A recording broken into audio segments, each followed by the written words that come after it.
When anticipating other people's needs goes too far. It's time to stop over-anticipating other people's needs.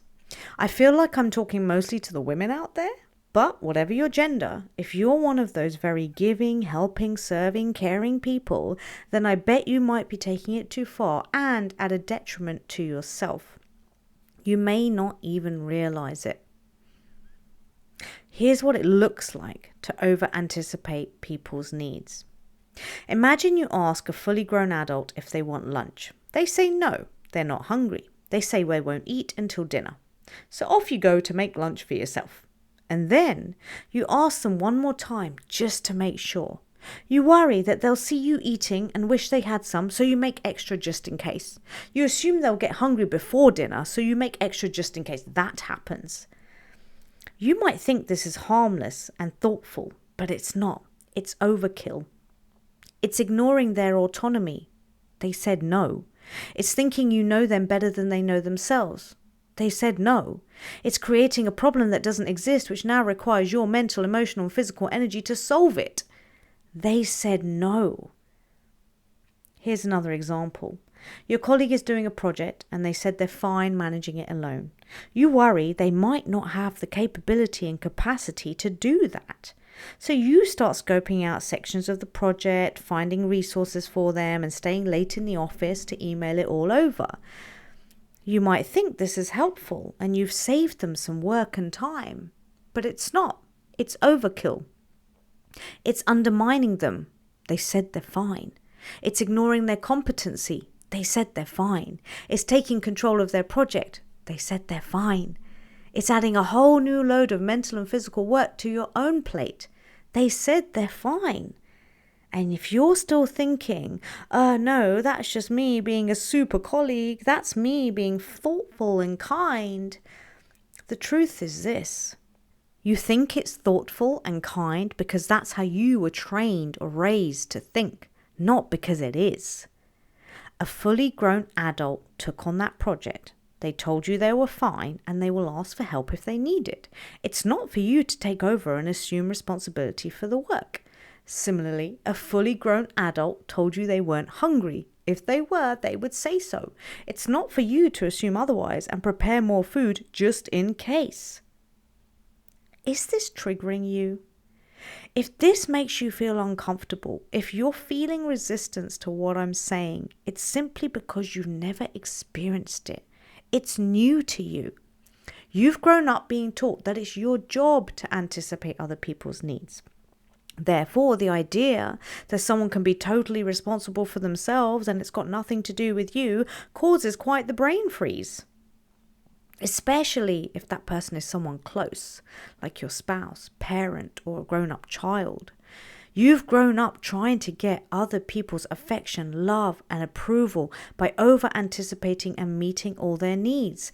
Therefore, doing anything other than that might sound risky to you and perhaps even selfish, wrong, bad. And of course, you don't want to be any of those. But you see, I'm not saying to be selfish. I'm not saying stop taking care of people, stop helping, stop being generous and thoughtful. Some of us are truly brilliant at caring for others. It's our gift, it's nurturing, it makes the world turn. I love it, it's great. But check in with yourself. Are you going too far? When does healthy caring for people turn into unhealthy caretaking at the expense of yourself? When does thinking about others become obsessing about others because you feel overly responsible for their needs? When does helping someone from generosity and service become doing it to settle your own need for control or approval? You've got to learn the lines because currently they're blurred. Boundaries are healthy. Unless it's a small child, an animal, an elderly person, or someone who is unwell or vulnerable in any way, then it's not your job to over-anticipate their needs. Whether it's your parent, sibling, friend, spouse, older child, colleague or client, even a stranger, you must learn the boundaries of mature, functional relating between autonomous beings. You must learn where you stop and they begin, where your duty ends and theirs starts.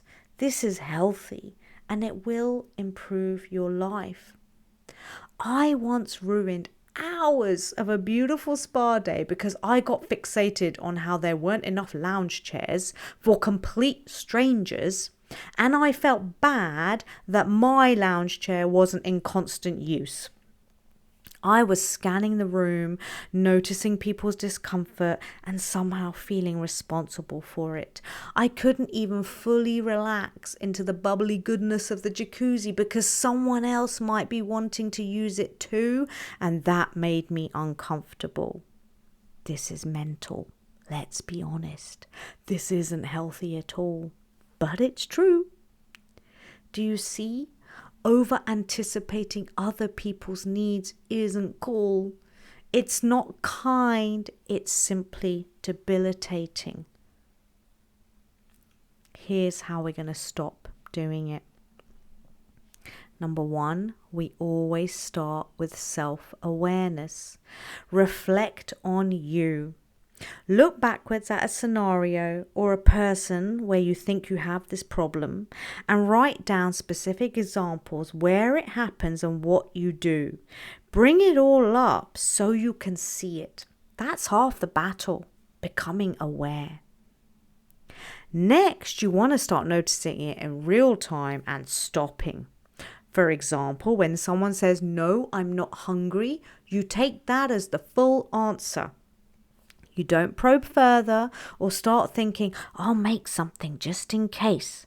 Catch yourself in real time and make a conscious choice to change your thoughts and habits. That's the only way we can truly change. Repeat this pattern of reflection and action, reflection and action, reflection and action as much as you can. Over time, you will realize that you start to have less anxiety and worry. Your head will feel less full. You'll free up time and shorten your to-do list and realize all the energy that you had spent over anticipating other people's needs and solving problems that didn't even exist.